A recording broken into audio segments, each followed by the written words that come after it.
आम्हाला फिरत असताना असं जाणवलं की मी तर महालक्ष्मी नगरचीच रहिवासी आहे, पण जो जम्मूदीप नाला आहे तो सरळ सच्चिदानंद नगर पर्यंत आलेला आहे।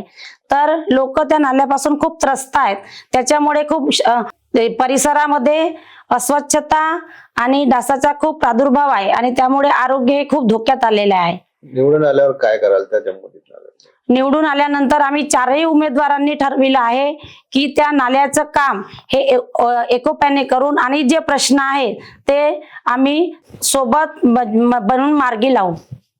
मी विलास माणिकराव करांगळे, प्लॉट नंबर 62 अंबिका इथे नगर राहणार आहे माझं। प्रभाग 32 ब मधून मला काँग्रेस पक्षाने उमेदवारी दिलेली आहे। काँग्रेसचे विजन म्हणजे या प्रभागात अनेक समस्या गेल्या 10 ते 15 वर्षापासून आहे आणि याच प्रभागातली सर्वात मोठी समस्या म्हणजे जम्बूदीप नाला आहे। या प्रभागाच्या मधोमध चाललेला हा नाला गेल्या 15 वर्षापासून कुठल्याही परिस्थिती त्याचं काम झालेलं नाही। अक्षरशः पावसाळ्यामध्ये त्या नाल्यामध्ये गडरचं पाणी वाहतं आणि जे काम स्थानिक नेत्यांनी या नाल्याचं केलेलं आहे ते अर्धवट केलेलं आहे आणि याच्यामध्ये भ्रष्टाचार झालेला आहे आणि पावसाळ्यामध्ये या नाल्याचं पाणी अक्षरशः लोकांच्या घरामध्ये कमरे एवढं पाणी जाऊन लोकांचं अन्नधान्य, इलेक्ट्रॉनिक्स वस्तू अशा लोकांचं नुकसान झालेलं आहे आणि याला कोणीच याकडे कोणाचंही लक्ष नाही। दुसरी समस्या म्हणजे या प्रभागामध्ये जे चारही नगरसेवक होते यांचा हा धंदा सफाई कामगार न पाठवणे, त्या झाडूवाल्याकडून 15 दिवस या, 15 दिवसाचे पैसे आम्हाला द्या, अशा प्रकारचे वक्तव्य आम्ही त्या सफाई कामगाराकडून ऐकले आणि कुठल्याही प्रकारचा विकास या प्रभागात गेल्या 9 वर्षापासून जे सत्तेवरती जे नगरसेवक होते त्यांनी कुठल्याही प्रकारचा विकास केलेला नाही। सिमेंट रोड बनवणे म्हणजेच हा विकास नाही आहे। काही वस्त्यांमध्ये यांनी सिमेंट रोड केले आणि त्या सिमेंट रोडमध्ये लोकांच्या प्लिंथ या खाली गेल्या आणि सिमेंट रोड वरती आले। कुठल्याही प्रकारची टेक्नॉलॉजी, त्याची फॉर्मेशन लेवल, त्याची एक्झिस्टिंग लेवल मार्क न करता आज लोकांना त्याचा त्रास होतो आहे आणि लोक खरंच या प्रभागात त्रस्त आहेत। आणि या प्रभागातली सर्वात मोठी अडचण ही नागरिकांची अशी आहे की चारही नगरसेवक, जर कोणी सावित्रीबाई फुले नगरच्या नागरिकांनी जर एका नगरसेवकाला फोन केला तर नागरिकांना त्यांचं उत्तर असं असायचं की तो भाग आमच्याकडे येत नाही आणि अशा प्रकारचं वक्तव्य ते करायचे आणि चारही नगरसेवक हे या प्रभागात कुठलेही काम न करणारे ठरलेले आहे। अशी नागरिकांची आता आम्ही घरोघरी जेव्हा डोअर टू डोअर फिरतो आहे तेव्हा नागरिकांच्या समस्या ह्या आम्हाला सांगतात आहे की बाबा तुम्ही पण असेच करणार का? पण आम्ही त्यांना ग्वाही देतो आहे की काँग्रेस पक्षाचे चारही नगरसेवक जर निवडून आले तर अशा प्रकारची वागणूक आपल्याला मिळणार नाही।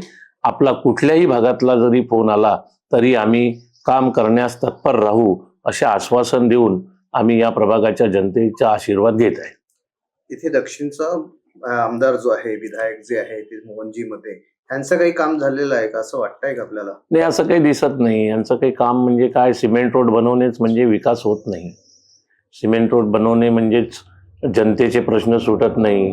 अनेक वस्त्यांमध्ये काय ओसीडब्ल्यूच्या नावाखाली आता त्यांनी जे GI पाईप कनेक्शन होते ते SDB पाईपमध्ये टाकले, मीटर बदलवले, हवेनी ते मीटर फिरतात। जे गोरगरिबांना 70 रुपये, 80 रुपये, 200 रुपये बिल यायचं ते आता 2000वर गेलेलं आहे। याला काही विकास म्हणतं का? कुठल्याही प्रकारचा विकास झालेला नाही। यासाठी आपण काय करणार आहे?